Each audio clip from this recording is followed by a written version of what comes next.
You're watching NCTV45, leading Penn, Ohio.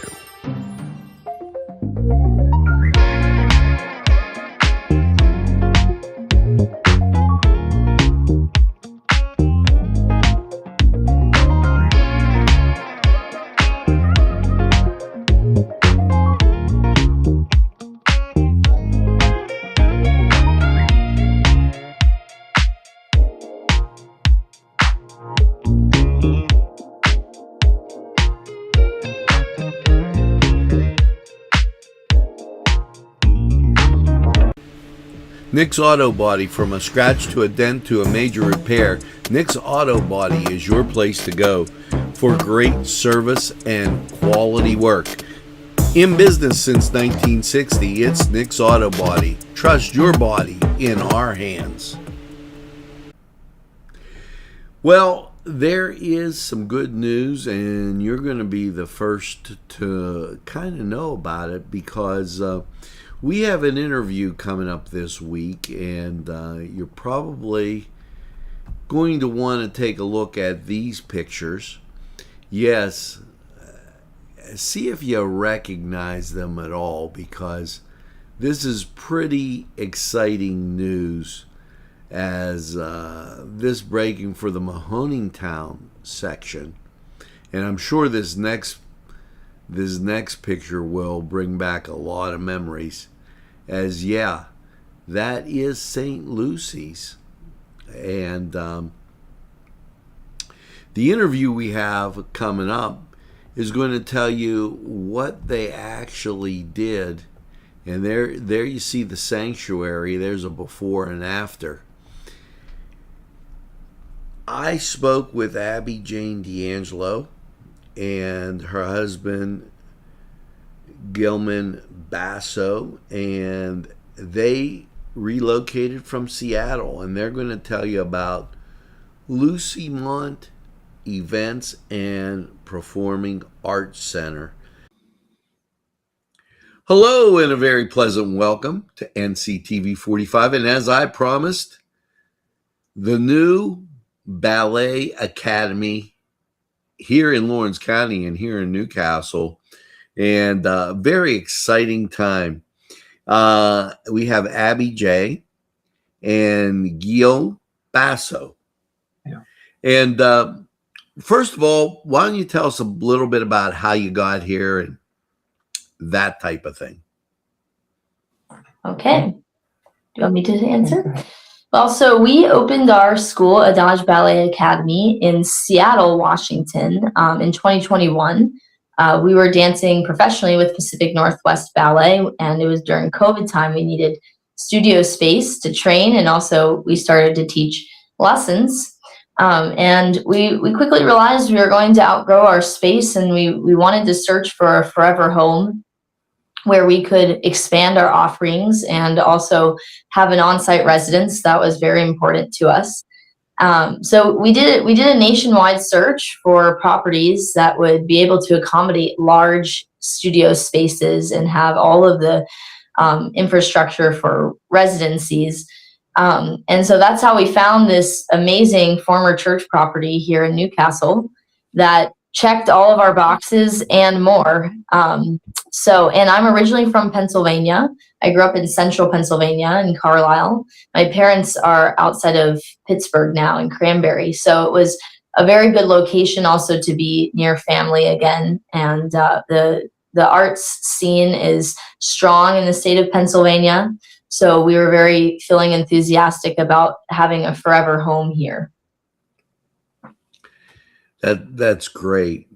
And that's quite a ways from Seattle and the Pacific Northwest Ballet all the way to Newcastle. Gillian, how do you feel about Newcastle? It has been great. I mean, I come from France originally, so of course the culture is different. I was born in Dijon in the wine country of Burgundy, but I trained mostly in Paris Opera for my training. So dance made me travel across the US many times because I danced for the Joffrey Ballet in Chicago, where we did a lot of tours every winter. The winter is very, very cold in Chicago, as everyone knows. And so we were going on tour for many months.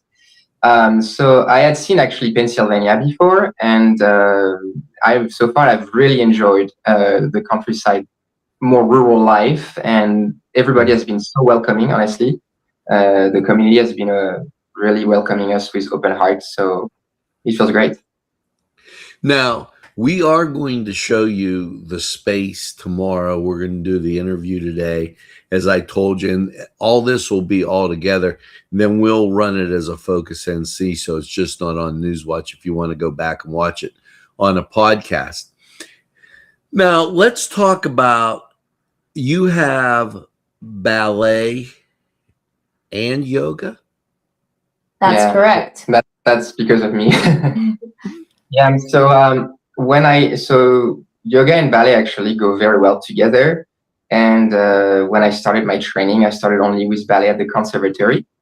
But very quickly, my teacher noticed that my mobility and flexibility in particular were quite limited. And of course, we have exercise to stretch in ballet, but they are kind of very rudimentary. And he told me, you need something that is more specific, something that is a better tool to really prepare your body, prime the body for the practice of ballet. But into yoga, under his direction, we would do private, where he taught me basically a variation on the Shivananda sequence.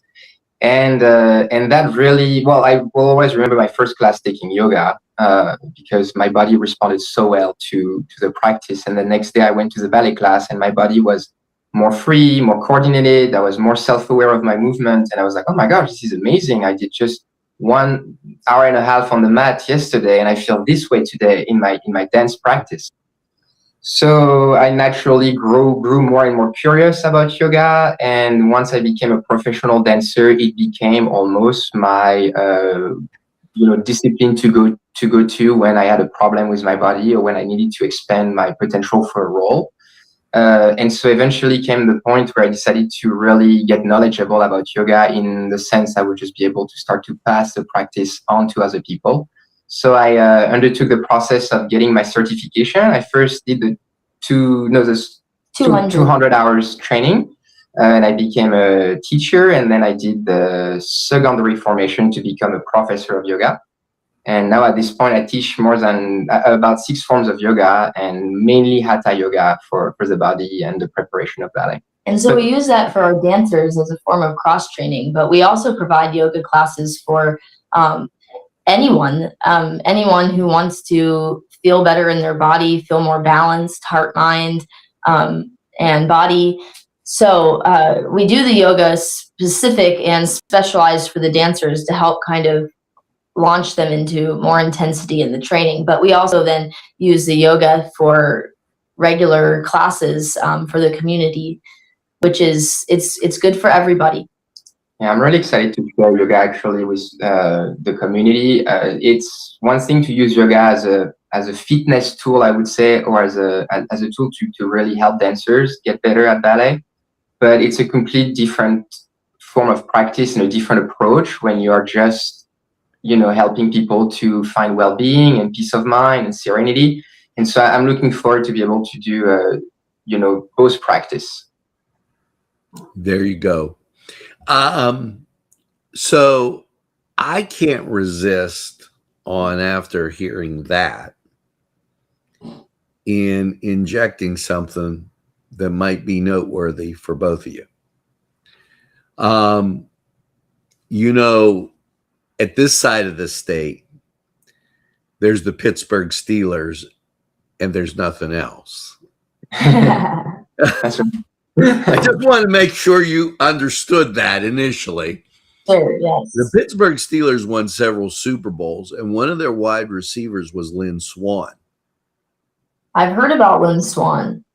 And Lynn Swann took ballet to become a better wide receiver. Were you aware of that? Yes, actually. We were. We know that story. It's a great story. It's fantastic. And ballet teaches you so much more than just the art form. It works on your coordination, your focus, your dexterity. It can help so many different people as a form of cross training. In fact, I grew up with a bunch of brothers, and my parents put them in ballet when they were young to help them with coordination for baseball. There you go. Now, you have levels at the academy: preliminary, elementary, preparatory, and then primary. That's correct. Okay, so somebody just starting out would be in preliminary, correct? Yes. So we start dancers at age 5, and they'll be in preliminary, which is our levels. We call them tiers of training instead of having numbers for the levels. In the industry, it's kind of a frenzy with students wanting to go up to the next level, and they get that rush inside of them. They feel like they're not doing well if they're not moving up in the levels. So we classify our training in tiers so that it's more open. It's more of a yeah, go ahead. The tiers of study. So it's about studying certain elements of the technique and the artistry of the dancer, and finding all that development. And once those elements are in place, you naturally feel ready to take on the next challenge. And so the curriculum is very much a progression. Yes, so in preliminary, it's our equivalent of a pre-ballet program. So it's giving them the foundation. That's interesting. So we had a little blurb as far as an interruption there, but yeah. So then it moves up. Now, enrollment. If they want to come to you, when are you receiving students? Like, I mean, because everything's relatively new. Right. And we're at the end of summer and just trying to get an introduction into things. Yeah, so for enrollments, we will have full-time enrollment open for classes starting in September. September 9th is our first day of classes. But if we also have other opportunities, if students cannot enroll full-time, we will also provide drop-in classes, private lessons. We have seasonal workshops and intensives during, break weeks. For example, we have our preseason conditioning workshop that will be August 31st to September 4th. It's like the week before Labor Day. And then we have our winter variations workshop, which is between Christmas and New Year's. And those are times of year when most schools are closed. So if dancers want to keep going and stay in shape and keep pushing their training forward. So we have lots of different options available. Our full-time enrollment does run for 36 weeks from September 9th to the middle of June. And that is a program that follows an arc. So we will keep enrollment open throughout the year, but if students are available to start at the beginning, they'll get the best experience to do the full season. And then summer intensive opens in January, and Yes. and they will have a chance to do that. I think we could talk about that more once everything gets started. Now, I was glad I saw this. Saturday, the 29th, you're having an open house. That's correct. Okay, and they can RSVP on the website. RSVP is encouraged but not required. We want as many people to come and see the space as possible. We're going to do a tour of the facilities, demonstration. We'll have performance footage running for people to watch, and we'll even do a free trial yoga class, 45 minutes at the end.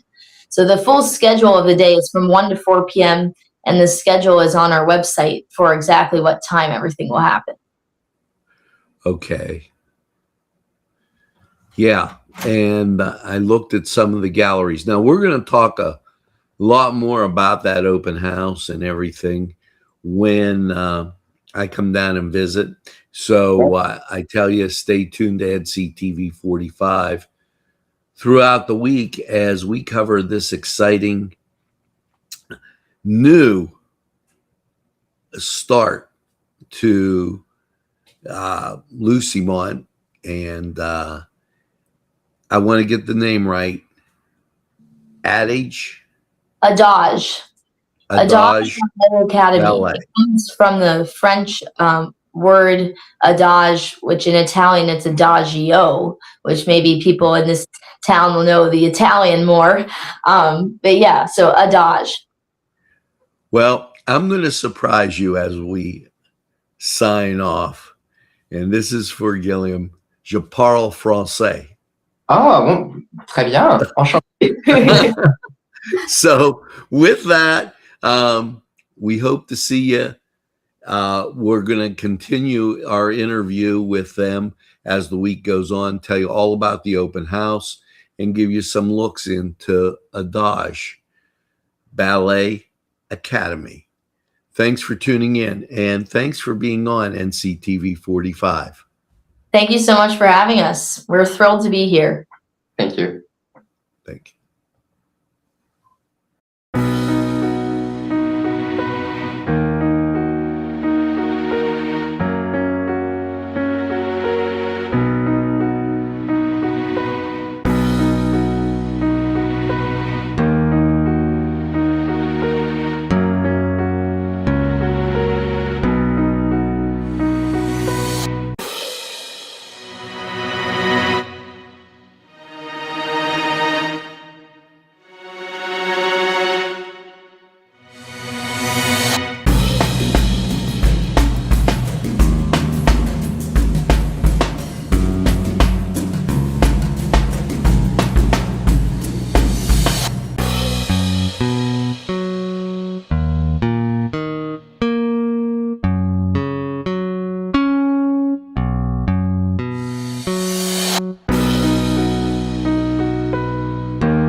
You can't go wrong when you visit 4 Pizzeria Bar and Grill, Newcastle. You'll be delighted with their Italian and American classics from antipasti to entrees. 4 Pizzeria also has a superb beer and wine menu. Homemade dishes made with fresh ingredients. Open Tuesday through Friday, closed Sunday and Monday. Located 2409 Wilmington Road, Neshannock Township. 4bargrill.com. That's 4bargrill.com. Or phone 724-658-3380. 658-3380.